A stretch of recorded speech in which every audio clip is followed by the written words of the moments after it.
make your slime look cool like this. This is really easy. It's just an easy way to make your slime look cool. And if you want to know how to make slime, go to one of my videos. It says how to make slime by Lexi Bowling.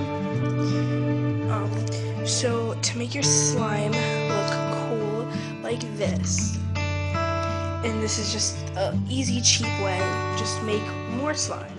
But instead of putting the dye in it, leave it white. Then just rip it apart in little pieces and just stick it in your slime. Then mix it together like this, and then you'll have your slime turn out with the white stuff in it.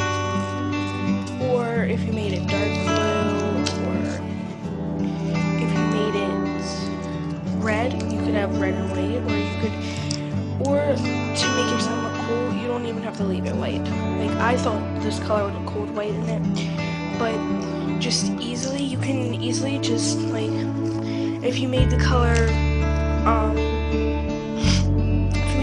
red, you could do regular white slime and regular blue slime and stick it and then mix it together.